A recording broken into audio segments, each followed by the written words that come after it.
hoje me é solicitado falar um pouco sobre a saúde mental. Eu fiquei pensando de que maneira poderia ser abordado esse tema de maneira mais direta. Por mais que atualmente a gente saiba que tem sido um assunto recorrente, bastante comentado até, mas ainda assim na igreja e em vários outros locais, ainda é algo que costuma ser negligenciado. Com isso, eu considero o que eu vou falar, e vocês também podem pensar em, tá falando mais do mesmo. Mas, gente, na verdade, me permitam a expressão, seria o famoso feijão com arroz. É o básico que funciona, porque para poder compreender, precisamos começar psicoeducando, que seria começar explicando de quais maneiras tudo funciona.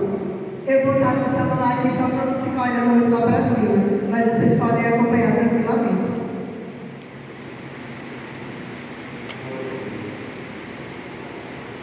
Sendo assim, começaríamos com o que seria saúde mental. Saúde mental não significa que você vai estar bem o tempo todo. Não. Assim como quando você está com resfriado, quando você está com alguma coisa, você passa por um tempo e você pode se recuperar. Do mesmo modo é a nossa mente. Em certos momentos vai chegar alguma coisa que a gente vai precisar passar por um processo terapêutico, um processo de autocompreensão. Com isso, nós temos que entender que sentir tristeza, medo, ansiedade são coisas normais da vida e que todo mundo vai passar por isso. Você não precisa se sentir estranho, esquisito, nem nada do tipo, principalmente nesse ambiente de igreja, porque a gente sabe que ainda é uma coisa que, por mais que as pessoas comentem como tabu, é uma verdade, porque principalmente até com os homens, que são ensinados desde pequenos a simplesmente não sentir emoções. Então, homem não pode chorar, homem não pode demonstrar tristeza, e com tudo isso, vai se crescendo sempre esse bloqueio, que também é passado para mulheres, independente. Nós somos acostumados a crescer também só com esse lado de levar tudo para o espiritual. Mas nós sabemos que, na verdade, não é desse jeito que as coisas funcionam.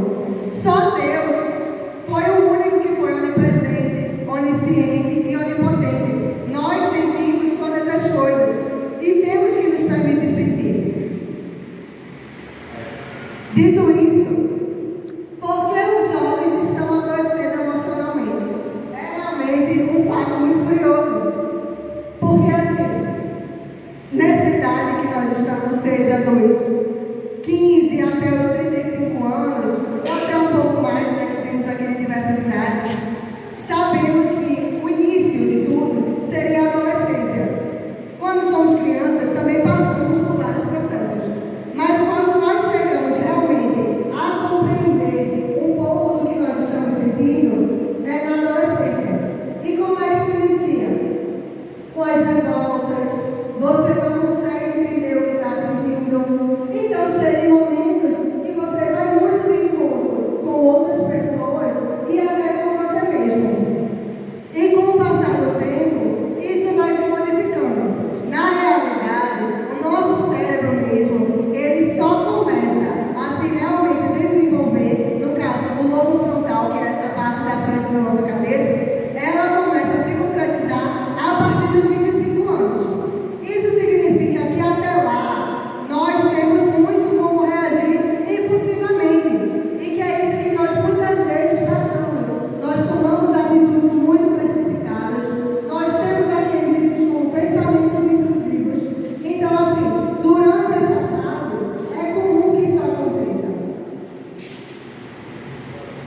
E aqui tem dizendo, por onde é que costuma aparecer? Se inicia a partir de quando você precisa escolher uma nova profissão.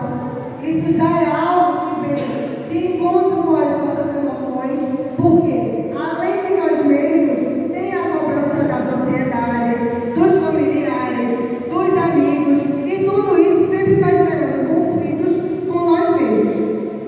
Além disso, também tem a construção de uma identidade. O que seria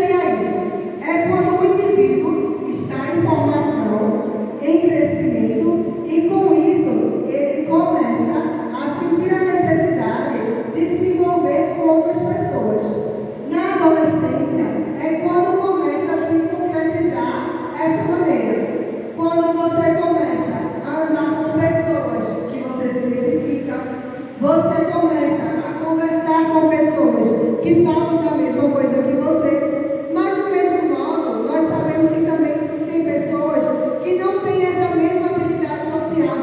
Elas vão ter maior dificuldade de conseguir se estabelecer em certos ambientes. De que modo? Através da timidez e de vários outros fatores. Com tudo isso, vai causando sempre aquele misto de emoções durante as fases das nossas vidas. De que modo as redes sociais começaram a impactar desde da nossa adolescência até a nossa juventude, que é o tema principal. Quando a internet começou, desde o início, a gente sabe que todo mundo queria estar sempre conectado de algum modo, seja por mensagem, por foto, principalmente agora, através do Instagram, que tem crescido cada vez mais. Sendo que, de que maneira as redes sociais podem influenciar negativamente? Significa que a internet é a vilã, as redes sociais são vilãs? Não é esse o ponto. Mas de que modo pode começar a influenciar negativamente?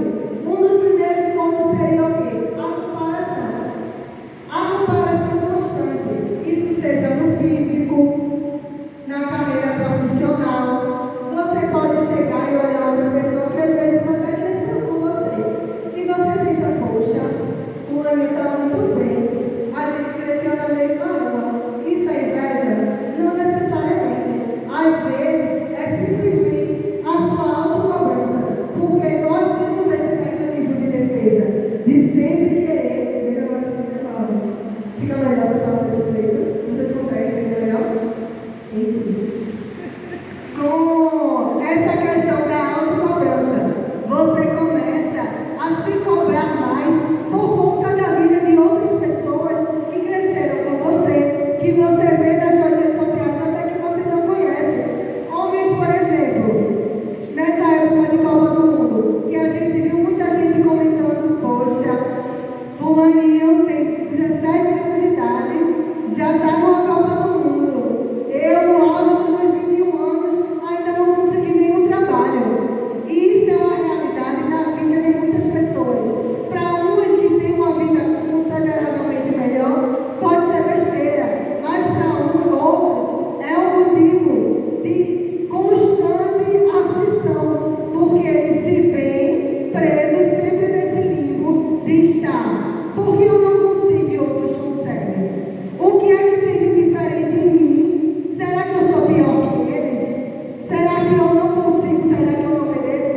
Quando, na verdade, isso também vem muito da influência da rede social, onde as pessoas passam vidas perfeitas, passam estéticas perfeitas, que fazem que a gente tenha sempre esse autopensamento. Outra coisa também que as redes sociais podem acarretar problemas de dificuldade emocional é na questão muito comum, que seria a dificuldade de concentração. De que modo? Eu vou dar um exemplo meu. Eu sou muito fã de filmes, amo filmes. O que acontece? Hoje em dia, eu estava me autoanalisando e eu percebi que às vezes, enquanto eu estou assistindo alguma coisa, eu não consigo mais me concentrar e parar apenas naquele filme que eu estava vendo. Às vezes eu ligo a TV, coloco o filme, abro a internet e vou ver referências sobre o filme, alguma coisa que alguém está falando sobre. Assim mesmo, também é no jornal. Às vezes você está lá assistindo o seu jornal, que está lá passando, e você vê, mas será que é verdade? Quando você vai ver, já está pesquisando outras coisas, e você está assistindo e consumindo muitas coisas ao mesmo tempo. Com isso, sua mente vai ficando constantemente acelerada e você vai desenvolvendo problemas de sono, constante ansiedade, porque sua mente não para de trabalhar. Então, automaticamente, sua mente vai estar sempre pensando em algo, mesmo que você não quisesse. Com isso, tocando no tópico da ansiedade, que foi uma das coisas que foi citada, uma coisa que eu estava refletindo é que muitas pessoas acham que ansiedade não é algo comum. Ansiedade é normal, faz parte de uma coisa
igreja, que é justamente no ambiente que estamos.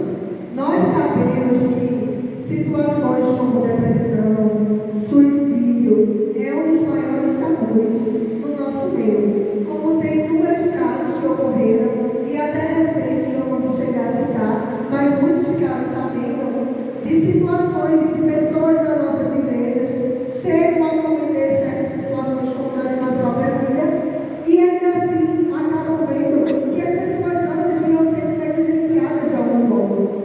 Às vezes nós mesmos conseguimos, infelizmente, negligenciar nossa própria saúde, porque começamos a ver como algo fútil. Se meu corpo está trabalhando normalmente, minha mente também vai acompanhar, sendo que não é assim.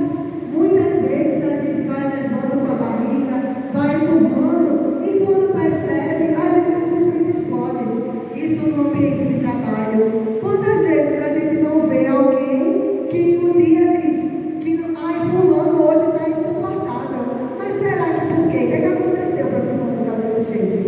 Às vezes nós vemos nossos irmãos do nosso lado e a gente muitas vezes não se preocupa em saber por que ele chegou desse jeito. Isso significa que a gente consegue solucionar a vida de outra pessoa? Não. Mas nossa função é dar esse suporte.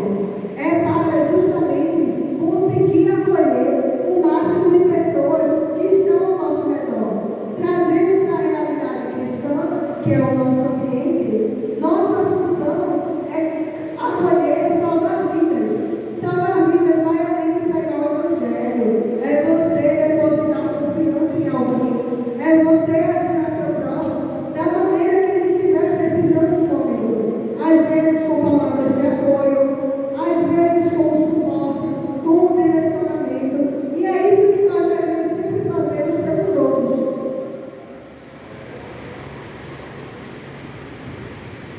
Uma coisa muito importante. Nem todo jovem deprimido, ele vai apresentar e vai demonstrar que está triste. Você está com depressão, não significa necessariamente que você vai estar triste o tempo todo. Não. Como funciona a depressão na maioria das vezes?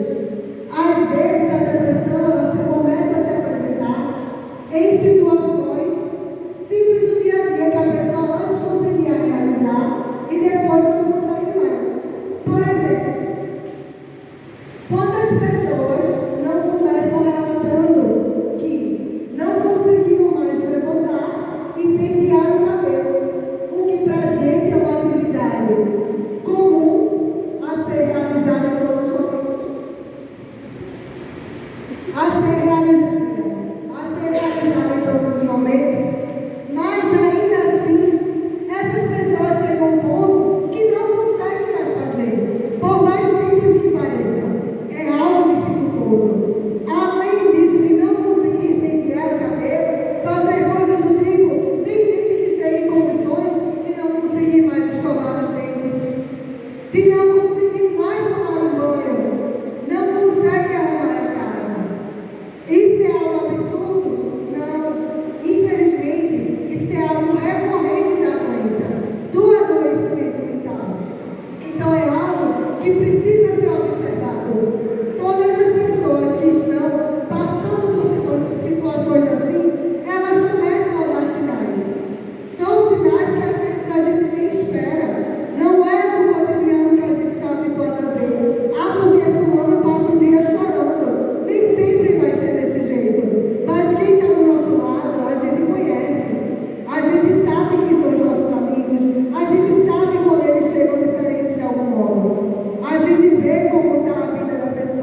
muitas vezes o nosso corpo, em situações emergenciais, a gente consegue reagir e muitas vezes não sente.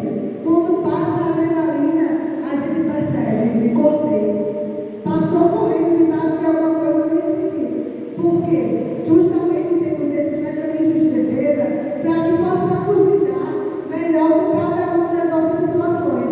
Por isso que é importante você ter esse conhecimento emocional, para que você possa reconhecer e se adaptar a cada uma dessas situações. Assim também como a raiva, ela pode demonstrar algum limite ultrapassado. É desnecessário, às vezes, você responder a uma pessoa que está lhe incomodando? Não. Você pode estar apenas se defendendo. Agora, quando você vê que essa sua raiva vem sendo constante e não apenas reativa, já é um sinal de alerta que deve estar observado. Sendo assim, o objetivo geral da psicologia é reconhecer e compreender suas emoções de maneira saudável, não descartar os seus sentimentos. Não. A terapia, o processo de saúde, do acolhimento, ele não foi feito para você parar de sentir algo. É apenas para você saber como trabalhar aquilo que você está sentindo. Desse modo, quando nós começamos a dar ouvido àquilo que estamos sentindo, nós conseguimos reconhecer e ter uma melhor inteligência emocional. Algumas estratégias que são ditas recorrentemente e que são eficazes, que seriam como estabelecer rotina. Você ter um plano de tudo que você vai fazer lhe ajuda a organizar seus pensamentos. E você não ficar constantemente preocupado. Você dormir adequadamente, fortalecer vínculos sociais, você estar em sociedade, vai lhe ajudar a ter esses momentos de relaxamento. Eu não vou negar que eu sou muito fã do famoso Freud. Do famoso Freud, que seria, em alguns dos processos, ele cita aqui: cuidar da saúde mental é um processo contínuo e preventivo. Não é apenas uma resposta ao sofrimento. Nós não devemos cuidar do nosso psicológico apenas quando estamos sofrendo. É algo constante. Se você quiser falar sobre seu momento de felicidade,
tempo inteiro em perfeito estado. Todo mundo precisa de descanso. E reconhecer isso é extremamente importante.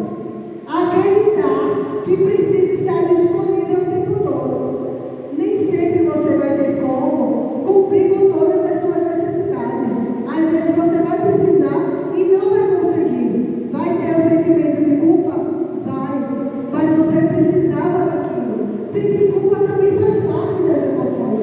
Você precisa reconhecer.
Jesus já só estava dizendo: vinde a mim, todos que estáis cansados e sobrecarregados. Isso está em Mateus 11:28. De que modo? Eu até botei ali, segurando o cérebro assim, porque diz: esse versículo é um convite de alívio e não de sobrecarga. Quando Jesus falou isso, era justamente convidando você a repousar nele, mas também a cuidar de si mesmo. Você não deve estar sempre pensando mais do que você pode fazer. Você deve depositar sua confiança em Jesus baseado na nossa fé? Sim. Enquanto cristão, sim. Mas você também não deve sentir a culpa do descanso. Jesus descansava. Dito isso, cuide de cada um, cuide de si, no caso, né? Enrolei, já pensei na vida. Cuide de vocês, cuide da saúde mental. Eu não coloquei, mas existe um centro que ele é gratuito e necessário, porque não é um atendimento terapêutico, não é um vínculo terapêutico também, mas é uma questão emergencial. Às vezes, pode ocorrer que você chegue em uma situação de crise, você necessitar conversar com alguém em uma emergência e não saber com quem. Existe esse centro de valorização à vida. Não sei se você já ouviu falar, que é conhecido como CDV. O número dele é o 188. Como ele funciona? É a mesma coisa que o SAMU, a polícia.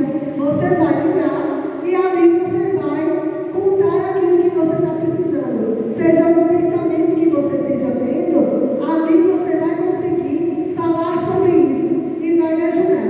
Mas de qualquer maneira, eu gostaria também de recomendar a questão de você buscar ajuda no ambiente psicológico. É realmente necessário você ter um profissional que você possa criar um vínculo para que ali você tenha essa confiança. Não tenha medo de que ele vai pensar, vai me julgar, não quero contar meus problemas.